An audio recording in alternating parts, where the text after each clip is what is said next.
वशिष्ठ जी महाराज ने राम जी को कहा कि जब सत्संग करके और ये प्राणी शुद्ध बुद्धि को प्राप्त करते हैं,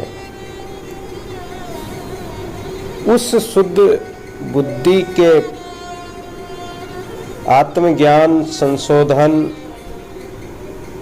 और साधना सुमरण से ही ये जीव मात्र आत्म पद को प्राप्त करने में समर्थ होते हैं। तो जो पहले सत्संग बताकर आए हैं, पहले सत्संग सुनेंगे, उसके बाद में संतों के संग से जो गुण प्राप्त होंगे और संतोष इत्यादि प्राणी के अंतर्मन में भर जाते हैं, तो फिर उसके अंदर ज्ञान उत्पन्न होता है। और ज्ञान उत्पन्न होता है, कैसे उत्पन्न होता है? जैसे बादल बरसात करते हैं तो नाज उत्पन्न होता है, अन्न उत्पन्न होता है, और इस अन्न से ही जगत और जगत से वापस फिर मेघ होता है। वैसे ही सम संतोष भी है। समाधिक गुण और आत्मज्ञान परस्पर होता है। सम संतोष ये गुण जो है परस्पर, आत्मज्ञान परस्पर होता है, यानी ओतप्रोत है।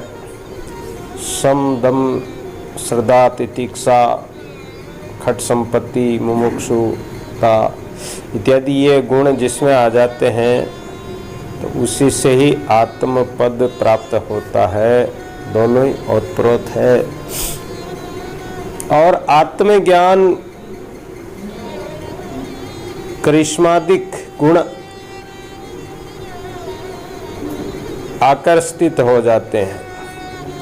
जैसे बड़े ताल से तालाब होता है, समुद्र होता है, बांध हो, समुद्र हो, कहीं भी पानी होता है, उस पानी से ही सूर्य की गर्मी पड़ती है और उस तालाब के पानी से, समुद्र के पानी से ही बादल उठते हैं,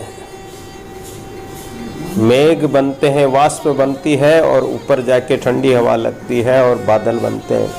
वैसे ही सम आदिक गुण से आत्मज्ञान होता है। आत्मज्ञान से समाधि गुण पुष्ट होते हैं और जिसको आत्मज्ञान हो गया उसमें ये गुण और वृद्धि करते हैं। ऐसे विचार करके इन गुणों का अभ्यास करते रहने से शीघ्र ही आत्म तत्व की प्राप्ति होती है।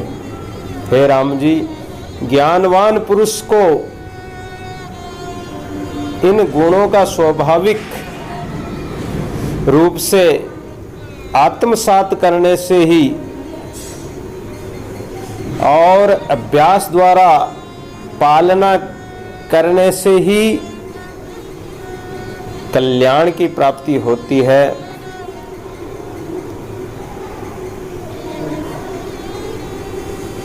और हे राम जी, इस मोक्षदायक शास्त्र को जो व्यक्ति भावपूर्वक श्रद्धापूर्वक जीवन पर्यंत श्रवण करता है और जब से ये प्रारंभ हुआ अंत तक इसको सुनता रहे, पूरा शास्त्र, संपूर्ण शास्त्र का भी श्रवण करें और इसका जीवन पर्यंत विचार करे, मनन करे, तो अवश्य ही उसकी भ्रांति नष्ट हो जाती है।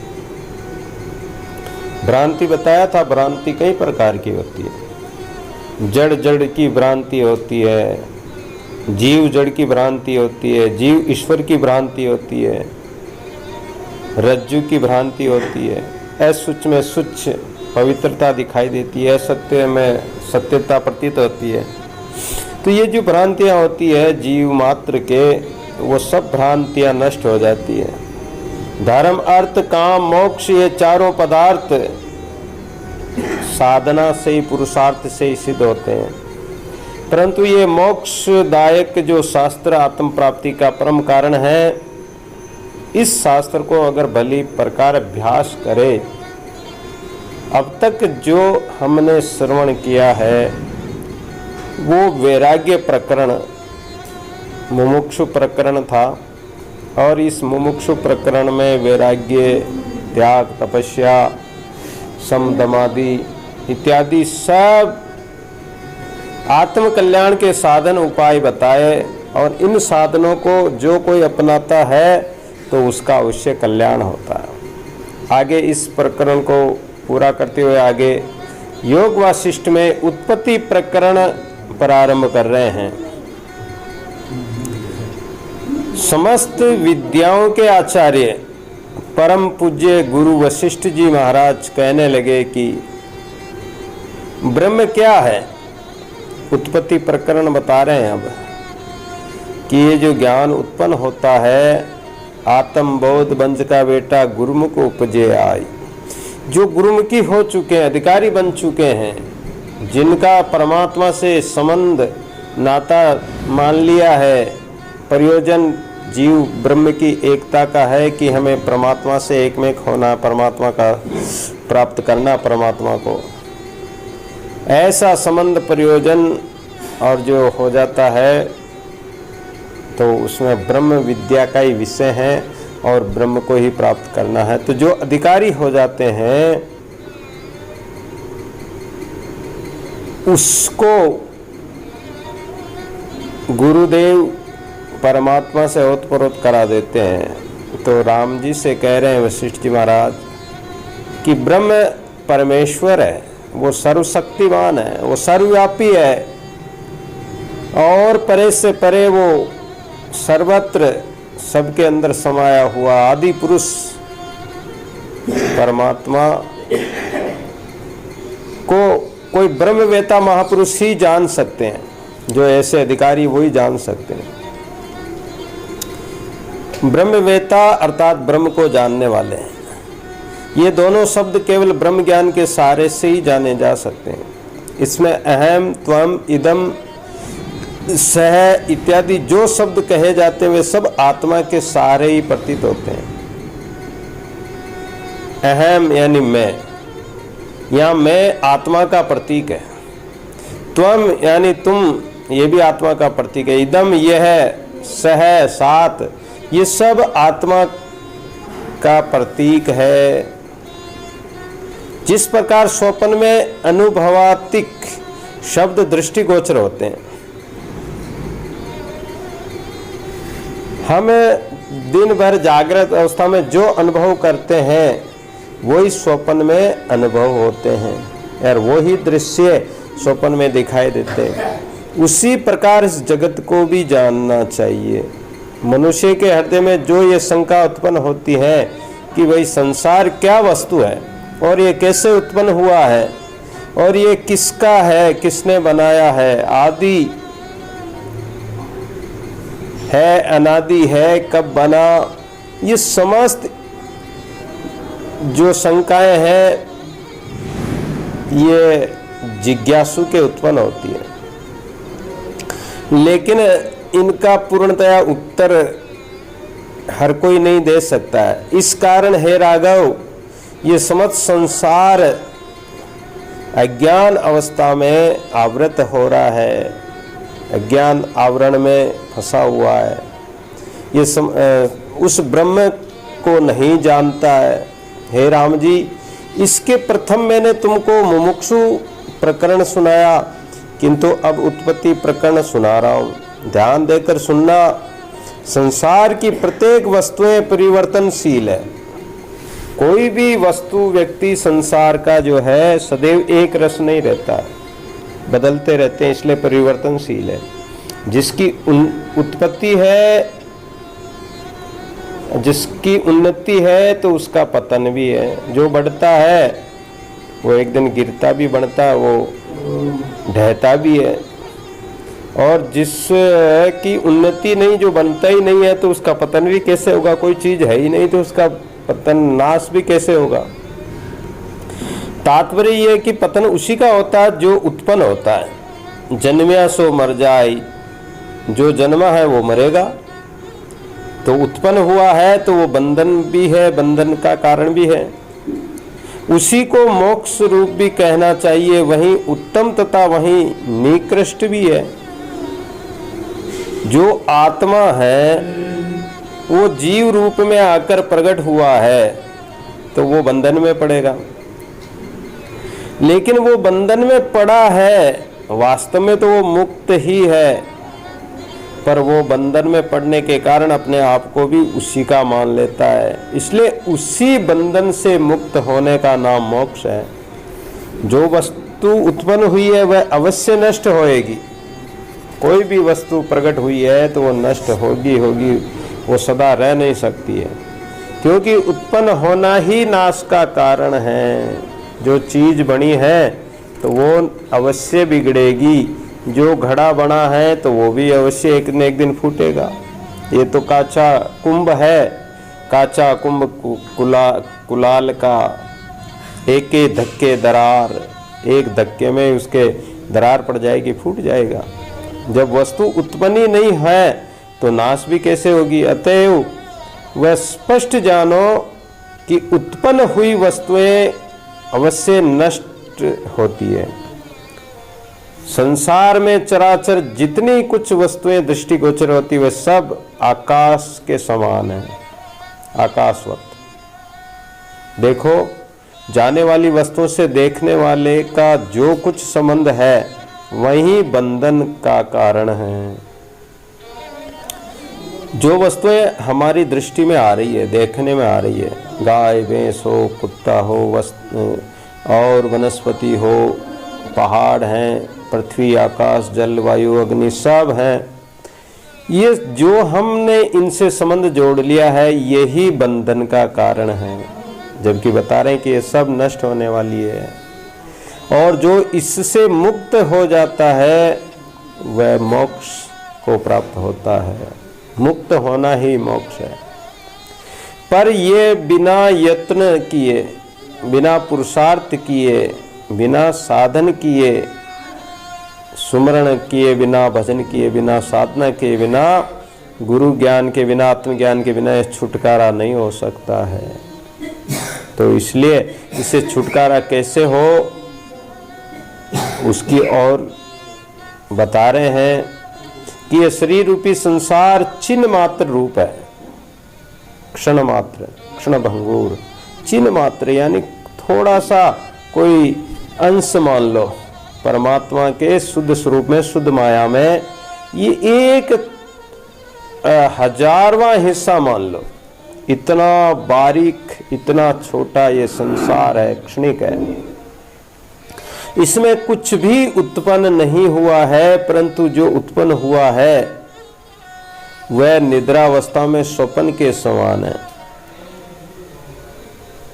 अब विचार किया जाए कि स्वप्न में हम नींद निकाल रहे हैं, जहां कहीं भी सो रहे हैं, नींद आ गई और नींद में हमें स्वप्न आया, उसमें हम सब महल देखते हैं, जंगल देखते हैं, नदी नाले देखते हैं, वस्तु व्यक्ति देखते हैं, धन संपत्ति देखते हैं, जीव जानवर सब देखते हैं। अब वो कहाँ से बने? है तो नहीं है। वास्तव में देखा जाए तो स्वप्न में कुछ भी नहीं है, लेकिन स्वप्न में हमें सब कुछ सत्य दिखाई दे रहा है। उसी प्रकार संसार के वस्तु व्यक्ति जो हम आंख खोल के देखते हैं, जागते तो स्वप्न झूठा हो जाता है। ऐसे ही व्यवहार में जो वस्तुएं ये लाई जाती है ये सब असत्य हैं, ये संसार असत्य है। जबकि परमात्मा जो है सच्चिदानंद घन है, वो नित्य है, सत्य है, ब्रह्म नाम से उनको पुकारते हैं और वो प्रतिष्ठित है।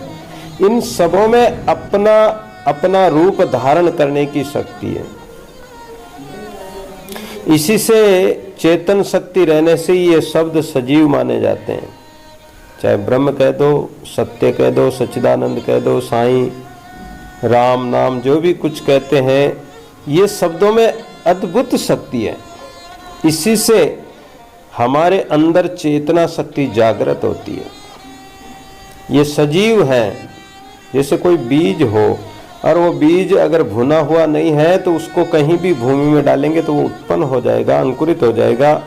उसी प्रकार ये राम नाम जो है, ये ब्रह्म का नाम है, सच्चिदानंद का नाम है, सत्य है, साईं है, परमात्मा है, ये सजीव माने गए। सजीव के नाते ही उन शब्दों का पृथक पृथक अर्थ भी होता है, अलग अलग अर्थ भी होता है। ये शब्द जो अलग अलग अर्थों को बताते हैं, वहीं अर्थों को हमें ग्रहण करना है। चैतन्यता विषयक जो स्पंदता संकल्प विकल्प है, उसी के नाते वह मन होकर स्थित हुआ है तो ये जीव चेतन है, लेकिन इसका जो मन है, इस मन में संकल्प उठ गए, संकल्प उत्पन्न हो गए। एक संकल्प उठा, वो संकल्प बदल जाता, दूसरा संकल्प और हो जाता, तो पहला वाला संकल्प तो मिट गया, मर गया, और दूसरा वाला संकल्प और उत्पन्न हो गया। तो एक जन्म रहा, एक मर रहा। तो ये जो संकल्प विकल्प जहां उत्पन्न होते हैं, ये हमारा मन है। संसरण अर्थात संबंध से ही देश काल नदियां पर्वत स्थावर जंगम रूपी संसार पैदा हुआ है। इसका हमने संसार कर लिया, इसको हमने सत्य मान लिया और मन ने मान लिया, तो ये नदी नाले देश पर्वत स्थान सब से हमारा संबंध हो गया। हमने इसको सत्य मान लिया, ये संसार उत्पन्न हो गया जीव के लिए। और नहीं मानते तो नहीं था। जागृत स्वप्न की वस्तुओं को नहीं माना, जागते ही झूठे हो गए। ऐसे ही इसको माना तो ये सत्य लग रहा है, सपने में तो सत्य लग रहा है, लेकिन जागृत हो गए तो झूठा हो जाता है ये संसार। जिस प्रकार निद्रावस्था रहने पर जो संकल्प विकल्प हुए थे और जगत सत्य प्रतीत होता था, वही जागने पर वो अविद्या इत्यादि सब नष्ट हो गए। और लेकिन इस संसार को भी लोग अविद्या के कारण इस जगत को, माया को संबोधन करके और इस दृश्यों को सत्य मानते हैं, जबकि विचार करके देखा जाए तो उस परमात्मा के अलावा कोई अन्य है ही नहीं। वह एक ब्रह्म ही सत्य है, परमात्मा ही सत्य है। जैसे सोने के अनेक आभूषण बना दिए जाएं। एक बार क्या हुआ, एक कोई पुजारी था, गणेश जी का पुजारी, तो गणेश जी की मूर्ति भी सोने की थी और गणेश जी का जो सवारी है चूहा राम जी, वो भी सोने का था। अब क्या हुआ, बखनाजी महाराज कहते हैं कि लोग क्या करते हैं, अपने पितृ देवताओं के वो पितृ बना देते हैं, सोने चांदी की वो एक मांदलिया जो भी कुछ कहते हैं वो बनाकर गले में पहनते हैं, और उसको कहते हैं कि ये भाई हमारे पितृ देवता है, कि ये फला देवता है, उसका वो सोना चांदी का बना देते हैं, प्रतिमा बना देते हैं, गले में पहनते हैं। जब काल पड़े तब बेच खाई, तो वो देवता कहाँ जाई। तो काल पड़ता तो वो क्या करते हैं, उसको ही बेच के खा जाते। तो वो उसमें जो देवता था वो अब कहाँ गया, तो इसका मतलब वो झूठा है, वो सोने चांदी में ही वो देवता के बैठ गया क्या, मान लिया, बस प्रतिमा है, प्रतीक है, लेकिन वास्तव में तो नहीं है वो। तो ऐसे ही वो पुजारी गणेश जी की पूजा करता था। अब काल पड़ गया, उस देश में कई वर्षों तक वर्षा हुई नहीं। काल पड़ने से उसने सोचा कि क्या करें, क्या खाएं, क्या करें।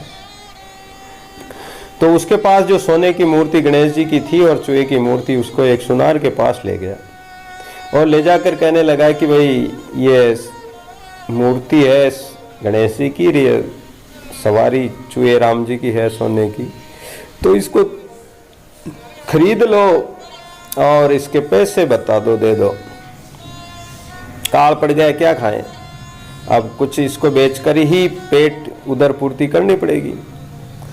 तो सुनार ने कहा कि ये जो चूहे की मूर्ति है ये तो है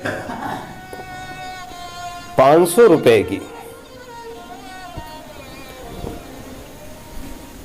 और जो गणेश जी की मूर्ति वो थोड़ी छोटी थी तो उसने कम बताया कि इसके तो 300 रुपए। तो पुजारी भड़क गया, कहने लगा कि अरे सुनार तेरी बुद्धि तो ठीक है। बोले क्या बात है, मैं सही तो भाव लगा रहा हूं।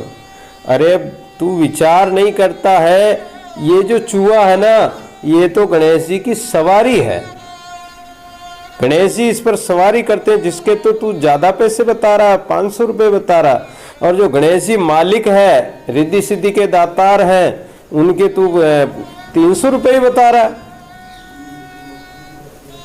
सुनार बोला कि पुजारी जी आपकी दृष्टि में गणेश जी स्वामी है और चूहा जो है वो सवारी सेवक है, हमारी दृष्टि में तो ये चूहा हो चाहे गणेश जी हो ये दोनों सोना है। हमारी दृष्टि में ये चूहा और गणेश जी ये अलग अलग हमारी दृष्टि में नहीं, हम तो एक सोने को देख रहे हैं, हम सोने का भाव कर रहे हैं, सोने का मोल कर रहे हैं। तो जैसे आभूषणों अनेक आभूषण हो, सुनार ने जैसे उसमें एक सोना ही देखा, पुजारी की दृष्टि में अलग है। तो उसी प्रकार जो ज्ञानी है चाहे कितने आभूषण हो तो उसमें क्या है, सब सोना ही तो है। आभूषण अनेक प्रकार के हो सकते हैं, कोई कान के, नाक के, हाथों के, पैरों के, गले के, कमर के, या कहीं के भी सिर के, और वो आभूषण हो सकते हैं, लेकिन वास्तव में उसको तत्व दृष्टि से देखा जाए तो उसमें क्या है, उसमें सोना ही सोना है। मिट्टी के चाहे कितने ही बर्तन कुम्हार बनाता है, लेकिन अंततः है उसमें मिट्टी ही मिट्टी। और कपास से कितने ही कपड़े बना लो, अलग अलग कपड़े बना लो, लेकिन है तो उसमें वो सूत कपास ही है। इसी प्रकार ये जगत में अनेक रूप दिखाई देते हैं, अनेक जीव जंतु, पशु पक्षी, जानवर, 84 लाख जून के जानवर, और ये सृष्टि दिखाई देती है, लेकिन इसमें वो सोने की तरह ब्रह्म परमात्मा ही व्यापक है। रूप आकार अलग अलग है, लेकिन इसमें जो आत्मा है, जिसकी सत्ता है, वो ब्रह्म की सत्ता, ब्रह्म ही है। अंतर तो तब होता है जब संसार कोई अन्य वस्तु होकर उत्पन्न हुआ हो। जब संसार उत्पन्न ही नहीं हुआ तब उसमें अंतर भी कैसे प्रतीत होगा। पर जो अंतर प्रतीत होता वह केवल मृग तृष्णा के जलवत है। ये झूठा है, मिथ्या है, केवल दिखाई दे रहा है, वास्तव में ये संसार है ही नहीं। जिस भांति त्रसित मृग को बालूका की चट्टानें जल की तरंगे मालूम पड़ती है, प्यासा हिरण देखता है गर्मी में तो उसको सांबर की झील में क्या दिखाई देता है, जल दिखाई देता है, लेकिन वास्तव में जल होता नहीं, वो सूर्य की किरणों से और उस में प्रतिबिंब बनता है, वास्तव में वहां जल नहीं है, एक रत्ती भर भी जल नहीं है। उसी प्रकार प्राणी को भी आत्मा विषय के संसार दिखाई दे रहा है, क्योंकि आत्मा के प्रत्येक अणु में सृष्टि उत्पन्न करने की अमोघ शक्ति वर्तमान है। तो आत्मा परमात्मा एक ही है, तो सृष्टि को उत्पन्न करता है तो आत्मा भी कर सकती है। और आत्मा ने तो मान लिया, आत्मा में मन प्रकट हो गया, और मन उत्पन्न होते ही ये जगत प्रकट हो गया मन से ही, तो ये प्रकट भी कर सकता है, इसकी निवृत्ति भी कर सकता है मन। तो ये शक्ति भी किस प्रकार की है कि केवल प्रतिबिंब रूप है, वास्तव में वह उत्पन्न हुई वस्तु नहीं है। जैसे कांच में हम हमारा चेहरा देखते हैं, या कांच में आकाश, सूर्य, चंद्रमा दिखाई देते हैं, या जल दिखाई देता है, तो वो कांच में जो प्रतिबिंब दिखाई दे रहा वो क्या सत्य है? वो सत्य नहीं है, केवल आभास मात्र है। प्रतिबिंब केवल आभास मात्र है, वो सत्य नहीं। वो कांच का दृश्य सत्य नहीं है। तो ये जो ज्ञान रूपी दर्पण से देखे हुए गुरु ज्ञान रूपी दर्पण हाथ में लेकर दादू सदगुरु दर्पण कर दिया, रस परस मिलवाए, सदगुरु जो ज्ञान रूपी दर्पण हमारे हाथ में दे दिया, तो हमें भी ये संसार वैसे ही प्रतिबिंब की तरह झूठा ही प्रतीत होगा। इसलिए वास्तव में वह उत्पन्न हुई वस्तु नहीं है, वह सर्वदा अपने अद्वैत निराकार शक्ति से स्वतः स्थित है। जो परमात्मा है, ब्रह्म है, वो अपनी शक्ति के सहारे स्थित है। वो किसी से उत्पन्न हुआ ही नहीं। कोई उसको जन्म दे नहीं सकता, उसको मार नहीं सकता, उसको बंधन में डाल नहीं सकता। वो इन सब से परे है। जितनी कुछ कल्पनाएं बंध और मोक्ष के लिए की जाती है, वे निश्चय ही कुछ नहीं है। वह तो आत्मा के प्रति केवल अज्ञान मात्र से प्रतीत हो रही है। प्राणी की निज कल्पना ही जगत रूप होकर प्रकट होती है और उसको प्राणी आलस्यवश सत्य मान लेता है। तो इसलिए उससे छुटकारा पाना बड़ा कठिन काम है, बहुत दुर्लभ है। अनियत और नियत शब्द भी जो कहा जाता है वह बहुत ही भावपूर्ण है। ऐसे ही शब्दों से तो संसार पृथक नहीं होता। अर्थ सहित वचनों के बिना दृश्य भ्रम से छुटकारा नहीं मिलता। जब तक किसी शब्द का अर्थ भाव हम समझ नहीं पाते हैं, तो इस संसार को उस शब्द के अनुसार हम सत्य मान लेते हैं। एक तो नियति और अनियति। नियति कहते हैं कि ये तो नियति थी, परमात्मा मतलब भाग्य था, वो था, उससे ऐसा हो गया, ऐसा होगा। लेकिन देखा जाए तो ये संसार बिल्कुल उसका अर्थ भाव और शब्दों का समझा जाए तो ये दृश्य से छुटकारा मिल जाएगा, निवृत्ति हो जाएगी। किंतु उस पर भी जो प्राणी तर्क वितर्क करते हैं और उसके द्वारा तपस्या, तीर्थाटन, दान आदि, स्नान और ध्यान आदि करके जगत के भ्रम को दूर करना चाहते हैं। दादू जी महाराज ने कहा कि दादू ताता लोहा तीने सु क्यों कर पकड़िया जाए, गैन गति सूझे नहीं गुरमुख उपजे आए। जिससे गर्म लोहा हो, उस गर्म लोहे को हम चाहे कितना ही पकड़ना चाहे, हाथों से तो नहीं पकड़ सकते। तिनका से पकड़ना चाहे नहीं पकड़ सकते। उसको तो संडासी से ही पकड़ सकते हैं, वो ताता है, वो गर्म लोहा है। तो परमात्मा तेज स्वरूप है, ज्योति स्वरूप है, उसको हम जप तप से, माला से, तीर्थादि से, दान पुण्य से या स्नान ध्यान करने से ही उस परमात्मा को पकड़ना चाहें तो हम नहीं पकड़ सकते हैं, क्योंकि वो भ्रम है। और जगत का जो भ्रम है, जगत का जो भ्रम है वो इनसे मिट नहीं सकता है। जो ऐसा सोचते हैं तो वो मूर्ख है। ऐसा करने से तो भ्रम और भी बढ़ेगा, दृढ़ होगा, क्योंकि वह जहाँ कहीं जाएगा, आखिर कहीं भी चला जाए, कहीं भी जाएगा तो देश काल जहाँ देखेगा, दृष्टिगोचर होगा, वो सब भौतिक सृष्टि है और वहाँ वो संसार है। तो संसार निवृत्त कहाँ हुआ? संसार निवृत्त हुआ ही नहीं। यदि मान लिया जाए कि प्राणी अपने तर्क द्वारा संसार से उपराम होकर समाधि द्वारा निवृत्ति चाहे, तो भी वह कैसे होगी? कोई व्यक्ति मान ले और तर्क करके कि भाई मैं तो संसार से उपराम हो गया हूँ, समाधि में संसार को निवृत्त कर लूँगा, लेकिन समाधि टूटते ही और वापस संसार सामने प्रकट हो जाएगा, क्या करोगे? समाधि लगा लेगा तो भी समाधि से वापस उसको आना ही पड़ेगा, क्योंकि समाधि तो कुछ समय तक के लिए हो सकती है, वो सविकल्प समाधि है, वापस समाधि से छूट कर तो आएगा वो। और जब समाधि को तोड़ेगा तो उस समय संसार के शब्द अर्थ फिर उसके सामने प्रकट हो जाएंगे। दादू जे बाहुड़े तो पीछे प्रकट हो, वो पीछे प्रकट हो जाते हैं।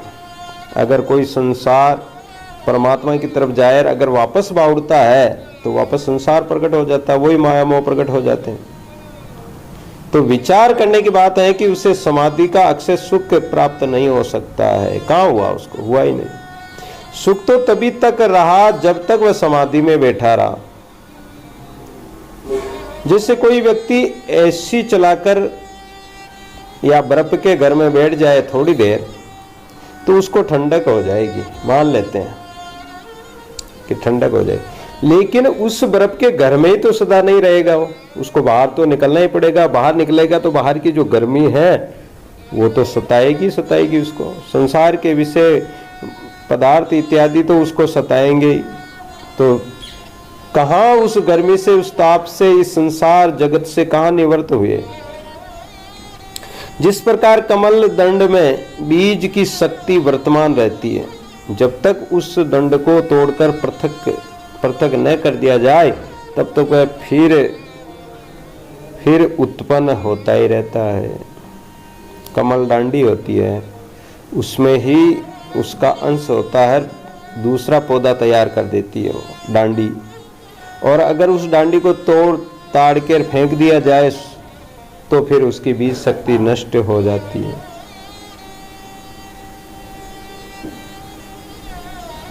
उसी प्रकार तपस्या और दान आदि द्वारा संसार से निवृत्ति तब तक नहीं होती जब तक कि अज्ञान रूपी बीज का नाश नहीं हो। जैसे कमल के पत्ते चाहे कितने तोड़ कर फेंक दो, उसकी डांडी रह जाएगी, और वो पानी का संसर्ग, मिट्टी का संसर्ग पाएगी तो वो कमल प्रकट हो जाएगा। या कमल का बीज उसमें हो, बीज डाल दिया जाए तो बीज जब तक भुना नहीं है और कच्चा है तो वो उग जाएगा, कहीं भी पानी का संसर्ग पाते ही उग जाएगा, तालाब इत्यादि में। इसी प्रकार अज्ञान रूपी बीज हमारे अंदर है तो यह जीव वापस प्रकट होगा, आवागमन से छूट नहीं सकता, जन्म मरण का चक्कर इसका नष्ट नहीं होगा। इस कारण जगत की निवृत्ति के लिए उपाय करना क्या है? मानो वृक्ष के नाश के लिए पत्तों को तोड़ना है। उपाय कुछ नहीं करना है, केवल समझना है, बोध करना है, ज्ञान करना है अपने आप को। ये निश्चयता धारण करनी है। आप चाहे कितने उपाय कर लो, एक राम के नाम बिन जीव की जलन न जाए, दादू कहते पक्ष में कर बहुत उपाय, चाहे करोड़ों उपाय कर लो, जगत की निवृत्ति नहीं होगी। अतः ये निश्चय हो चुका है कि उपायों द्वारा, ये जो उपाय किए, प्रयत्न किए, प्रयास किए, इसके द्वारा अक्षय परम पद की प्राप्ति नहीं हो सकती है और अक्षय समाधि भी नहीं प्राप्त होगी।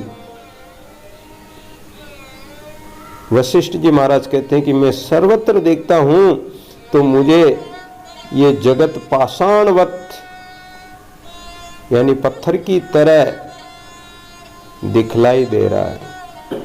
और कोई समाधि वाला व्यक्ति भी देखो तो उसको भी जैसे कोई पत्थर पड़ा हो, तो पत्थर न तो हिलता है, न वो चालता है, न कहता, न बोलता, कुछ भी नहीं करता, वो एक जगह पड़ा रहता है। अब उस पत्थर को पड़े पत्थर का कोई उपयोग नहीं, कोई सदुपयोग नहीं, और उससे कुछ प्राप्ति भी नहीं हो सकती है। वशिष्ठ जी महाराज कह रहे हैं कि जो व्यक्ति समाधि में बैठा हुआ है, वास्तव में देखा जाए तो वो एक पत्थर की शिला के समान है, कुछ भी नहीं कर रहा। आप और अनुभव कर सकते हो कि कोई व्यक्ति ऐसा बीमार हो जाता है, ऐसा चोट लग जाए, कोई एक्सीडेंट हो जाए, या कोई शरीर में या मानसिकता या सिर में कोई नशे में से इधर उधर हो जाती है, तो व्यक्ति कोमा में चला जाता है। और कोमा में जाता तो वो देखता है लेकिन वो पहचान नहीं पाता है, सुनता है, कान है लेकिन वो सही तरीके से सुन भी नहीं पाता, जीभ से मुंह से बोल नहीं सकता है, हाथ पैर हिला नहीं सकता है। शरीर है उसका, चल रहा, जीवित है, लेकिन वो एक तरह की, एक मुर्दा की तरह है, जिंदा लाश की तरह है, वो कोमा में है, उसको कोई होश नहीं है। तो फिर उसको तो हम भी मान लें कि वो तो समाधि में होगा, लेकिन वो भी समाधि नहीं है, वो भी भजन नहीं है। तो उसके समान ही समाधि बता रहे हैं कि वो मुर्दा, वो जो कोमा में है, वो कुछ नहीं कर सकता है, कुछ अनुभव नहीं कर सकता, कोई खिलावे तो खाओ, नहीं खिलावे तो पड़ा रहे, कुछ नहीं कर सकता। और हवा भी उसको कृत्रिम हवा दी जाती है, ऑक्सीजन दी जाती है, तब तक वो जीवित रहता है। वो अपने आप में कुछ भी नहीं कर रहा, सब कृत्रिम चल रहा। तो जैसे समाधि में कोई व्यक्ति है तो वो भी उसी की तरह है, समाधि में रहने पर भी उसका मोक्ष नहीं हो सकता है, क्योंकि समाधि भी होश की लगानी पड़ती है। संतों सहज समाधि भली, कबीर महाराज ने कहा है कि समाधि भी सहज समाधि हो। ये हठ योग वाली समाधि जो प्राण को रोककर निरुद्ध करके चित्त इत्यादि को और समाधि लगा लेते हैं, कुछ समय तक लगा लो, लेकिन होगा क्या, छोड़ते ही वापस संसार की सत्ता प्रकट हो जाएगी, निवृत्ति नहीं होगी, क्योंकि वास्तव में अनेक उसके अज्ञान का नाश हुआ ही नहीं। फिर उसकी निवृत्ति कैसे होती है? समाधि तो एक ऐसी वस्तु जैसे जागृत अवस्था पर स्वप्न का होना प्रतीत होता है। जागृत व्यक्ति को जागते जागते कोई स्वप्न आ जाए, ऐसा कोई संभव है? नहीं है। और अगर चलते चलते ही किसी को स्वप्न आ जाए तो वो स्वप्न वो क्या काम का है, उसमें कुछ भी महसूस नहीं कर पाया, एक क्षणिक स्वप्न का अनुभव हुआ। ऐसे ही समाधि का है अनुभव, क्योंकि ज्ञान सुनने वाले विचारों को निद्रा अवस्था के पश्चात जागृत अवस्था अवश्य आती है। उसी भांति स्वप्न में चले भी गए मान लो, लेकिन हुआ क्या, स्वप्न की वस्तु, स्वप्न के पदार्थ कोई सत्य तो हुए नहीं, उससे कुछ मिला भी नहीं, कोई फल की प्राप्ति नहीं हुई, और वापस जागना तो पड़ेगा ही, सदा तो स्वप्न में रह भी नहीं सकता। उसी प्रकार समाधि में जाकर भी वापस यहाँ आना ही पड़ेगा। अज्ञान रूपी वासना सहित रहने पर प्राणी समाधि लेने पर भी उससे उतरना पड़ता है, अर्थात जगना पड़ता है, और तब वासना उसको वापस खींच लेती है। इस कारण है राम जी, तपस्या करो चाहे समाधि लगाओ, ये जगत का भ्रम नष्ट नहीं होगा। जिस प्रकार केवल कांची के पान करने से क्षुधा की तृप्ति नहीं होती है, किसी को भूख लगी हो, प्यास लगी हो, और वो ओस कणों से प्यास बुझाना चाहे, सर्दी के दिनों में फसल के ऊपर में ओस के कण प्रकट हो जाते हैं, और उससे प्यास मिटाना चाहे तो मिट सकती है? नहीं मिटेगी। इसी प्रकार कांजी को पान करने से जल के ऊपर जो काई आ जाती है, उसको अगर पान कर लो तो उससे भी भूख नहीं मिटेगी। उसी प्रकार तपस्या और समाधि द्वारा चित्त एकाग्र तो अवश्य होता है, किंतु संसार से निवृत्त नहीं होगा। ये जरूर है कि जब तक चित्त समाधि संयुक्त रहता है तब तक सुख आनंद तो जरूर होता है समाधि में, लेकिन समाधि से उठते ही नाना प्रकार के शब्द और अर्थ सहित संसार प्रकट होने लगता है। हे रामचंद्र जी, अज्ञानता के ही वश रहने से संसार की यथार्थता प्रकट होती है, विचार करने से निवृत्ति हो जाती है। तो कहने का तात्पर्य क्या हुआ कि कोई योग साधना द्वारा हठपूर्वक समाधि लगा ले, कुछ और जब तप साधन कर ले, तीर्थ कर ले, देश विदेश चला जाए, फिर हो देश विदेशा, चाहे देश विदेशों में फिर जाओ, पर वो संसार की निवृत्ति नहीं हो सकती है। जिस प्रकार बालक को अपनी परछाई में बेताल दिखाई देता है, उसी प्रकार अधिकारियों के लिए ये जगत बेताल की तरह ही है, झूठा है नहीं, लेकिन वो परछाई में प्रतिबिंब तो परछाई तो किसकी दिख रही? उस बालक की, स्वयं की पानी में दिखाई दे रही है, लेकिन बालक जानता नहीं कि ये मेरी परछाई है, वो बेताल भूत समझकर रोने लगता है। अतः विचारने से ही निवृत्ति होगी, अन्यथा नहीं। विचार पूर्वक देखा जाए तो संसार कभी पैदा हुआ ही नहीं, और ये बिना रूप का, यदि इसमें रूप सहित कुछ उत्पन्न हुआ होता तो उसका नाश भी हो जाता। अतः ये विचार द्वारा ही निवृत्त होगा। इससे ये प्रकट हुआ कि ये रचना पूर्ण जगत कुछ बनावटी है, और जो वस्तु सत्य नहीं है, असत्य है। तो असत्य की निवृत्ति के लिए असत्य का ही सहारा लेना पड़ेगा। हे राम जी, आत्मा सत्य रूप है। असत्य को मिटाने के लिए जैसे कांटा चुभ जाता तो कांटा को कांटे से ही निकाला जाता है, इसी प्रकार ये संसार जो सत्य प्रतीत हो रहा है, इसको असत्य से ही निवारण किया जाता है, क्योंकि इसको असत्य मान लो। और जो सत्य स्वरूप आत्मा है, इसको सत्य आचरण से ही, सत्संग से ही, सत्य तत्व से ही पहचाना जाएगा। सत्य का तो कभी अभाव है नहीं, ना सतो भाव है सता।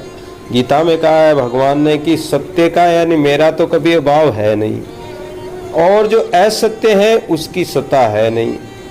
जगत असत्य है, वो कभी स्थिर रहता नहीं, और जो आत्मा है वो मेरा ही प्रतिबिंब है, तो वो सदैव सत्य है। आत्मा कभी नष्ट नहीं होती है, आत्मा कभी जलती नहीं है, बलती नहीं है, गलती नहीं है, सूखती नहीं है। इसमें चेतन का अणु वर्तमान है। तो ये तो स्वतः अभ्यास रूप और सत्य आत्म स्वरूप है। उसी के विषय में ये अनंत सृष्टि प्रतिबिंबित होती रहती है, और ये प्रतिबिंबित भी तभी होती है जबकि इसके निकट दूसरा कोई जाता है। अब जैसे कांच लगा रखा हो, कोई दीवार में कांच लगा दो, दर्पण कह दो, कांच कह दो, उस कांच में हम उसके सामने जाएंगे तो ही हमारा प्रतिबिंब दृष्टिगोचर होगा। हम उसके सामने जाएंगे नहीं तो दृष्टिगोचर भी नहीं होगा। अगर उसमें हमारा प्रतिबिंब होता तो सदा ही रहता, और हमारे जाने के बाद में भी प्रतिबिंब नहीं रहता है। तो वह प्रतिबिंब भी तभी होता है जब उसके निकट कोई जाता है, नहीं तो जहां आत्मा है वहां दूसरा प्रतिबिंब नहीं होता। और आत्मा में कोई प्रतिबिंब होता ही नहीं, क्योंकि आत्मा स्वयं अपने आप में परिपूर्ण है। आत्मा में कुछ भी नहीं है। ये सृष्टि परमात्मा ने सृष्टि बनाई है, लेकिन सृष्टि ने परमात्मा को थोड़ी बनाया। तो परमात्मा की सृष्टि है लेकिन परमात्मा में नहीं है, उसकी बनाई हुई है। तो हमारी जो आत्मा है, इसमें भी ये संसार, ये जगत संबंध सत्य नहीं है। आत्मा ही सत्य है। आत्मसत्ता का इतना अतुल प्रभाव है कि वे एक होने पर भी चैतन्यता धारण करके द्वैत होकर प्रकट होता है। अब चेतन है, लेकिन ये द्वैत यानी अद्वैत से द्वैत होता है। जो परमात्मा है, चेतन सत्ता है, उससे अपने आप को अलग मानने से द्वैत होता है। द्वैत कब होता है? जब कोई दूसरा माना जाए, कोई दूसरा हो।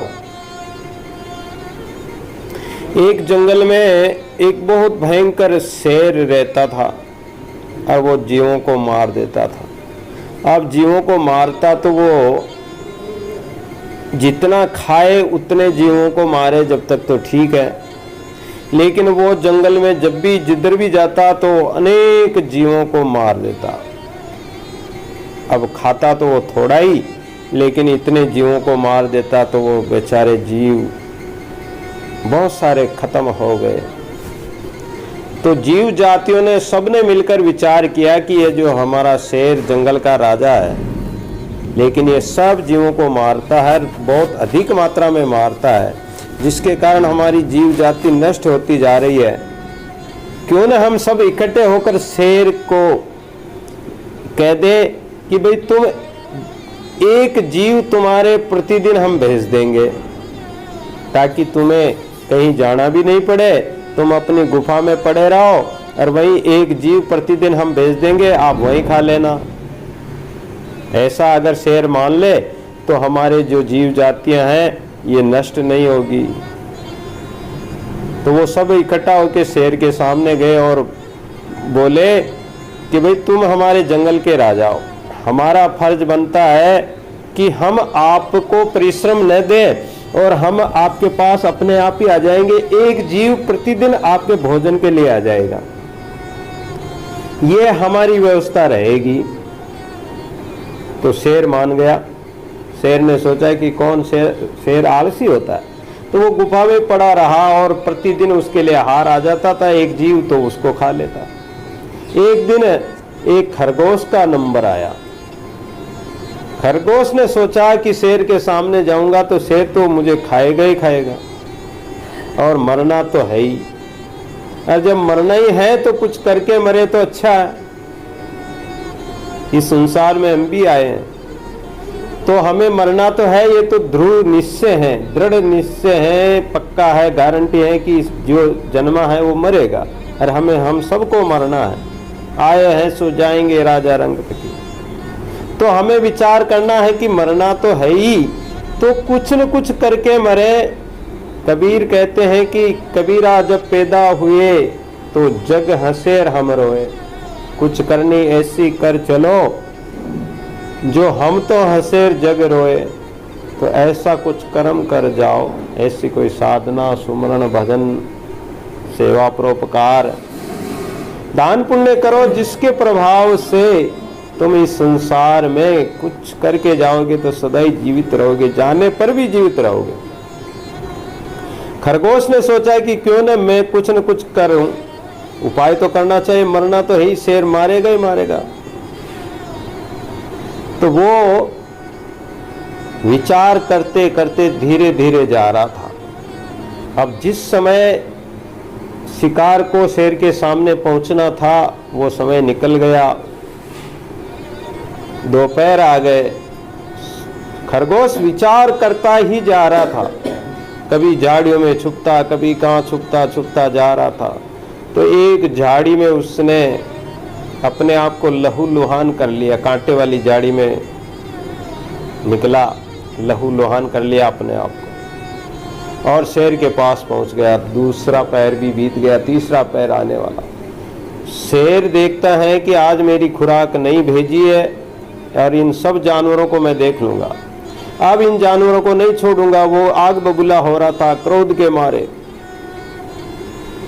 लेकिन खरगोश तो धीरे धीरे, बड़े मस्ती से धीरे धीरे चल रहा था। सामने आते हुए दिखाई दिया खरगोश, तो शेर को और क्रोध आया और शेर कहने लगा कि अरे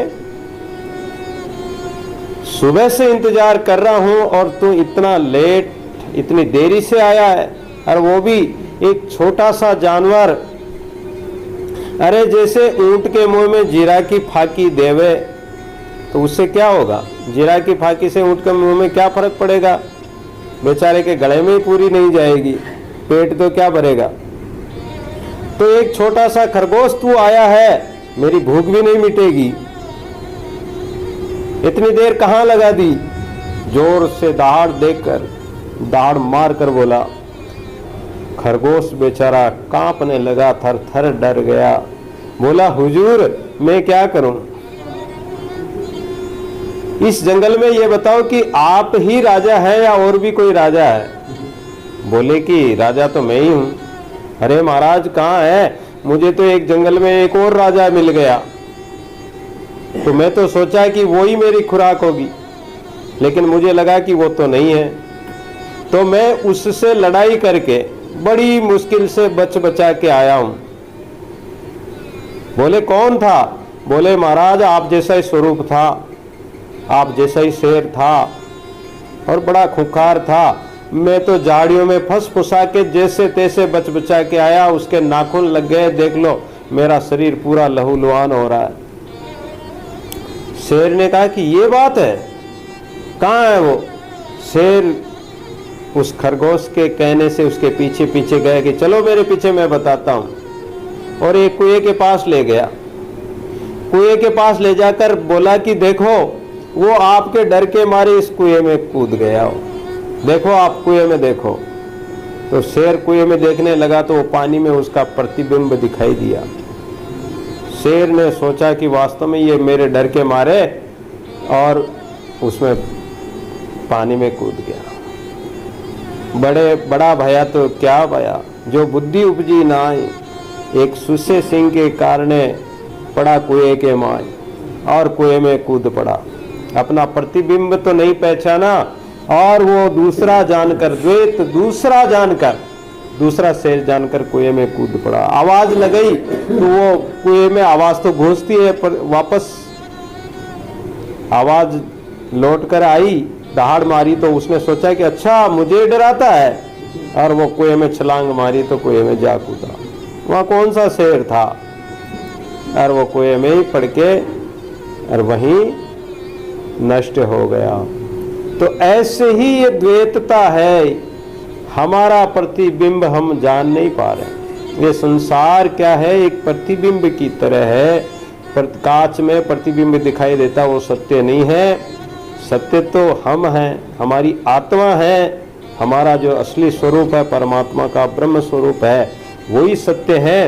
ये जो भी जगत दिखाई देता है ये सब बनावटी है, कृत्रिम है, और इस कृत्रिम जगत को मिटाने के लिए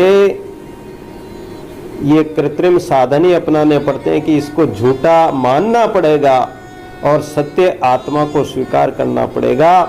जैसे अनेक रूप अनेक हैं, फूल अनेक हो सकते हैं, लेकिन उनमें जो सुगंध है वो सुगंध तो सूक्ष्म है, बारीक है, वो सब में एक है। उसी प्रकार तिलों में जो तेल है, तिल अनेक हो सकते हैं लेकिन तेल तो एक ही है। ऐसे और अग्नि में जैसे गर्मी विद्यमान है, और जिस प्रकार मनोराज्य की सृष्टि है उसी प्रकार आत्मा के संबंध में जगत प्रतीत होता है। आत्मा के संबंध से जगत अनेक प्रकार की सृष्टि दिखाई देती है, अनेक संबंध दिखाई देते हैं। लेकिन ये आज जो सत्संग सुना, इसके अनुसार विचार किया जाए तो क्या संसार के जो संबंध हमने मान रखे हैं, जो दिखाई दे रहा है, ये क्या हमारा है या हम इसका स्वरूप है? न तो ये संसार है, न ये सत्य है, न ये हमारा, न हम इस संसार के हैं। ये सब मिथ्या प्रतीत होने लग जाएगा। ऐसा जो ज्ञान जागरण हो जाए, आत्मा चेतन हो जाए, इस प्रकार जगत का जो संबंध है वो आत्मा से पृथक हो जाएगा, अलग हो जाएगा। आत्मा अलग हो जाएगी, यानी आत्म स्वरूप का बोध हो जाएगा। तो ये जगत का संबंध है ही नहीं, माना ही नहीं, मानो ही मत।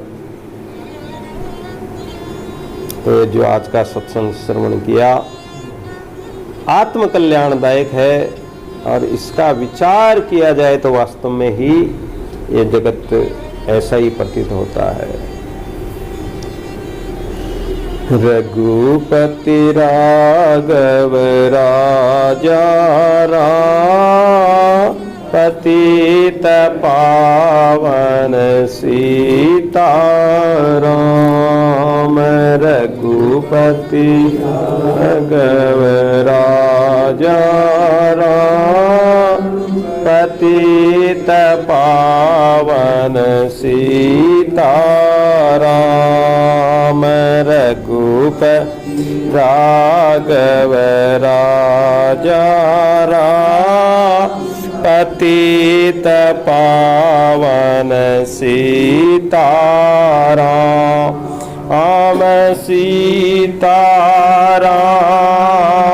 सीताराम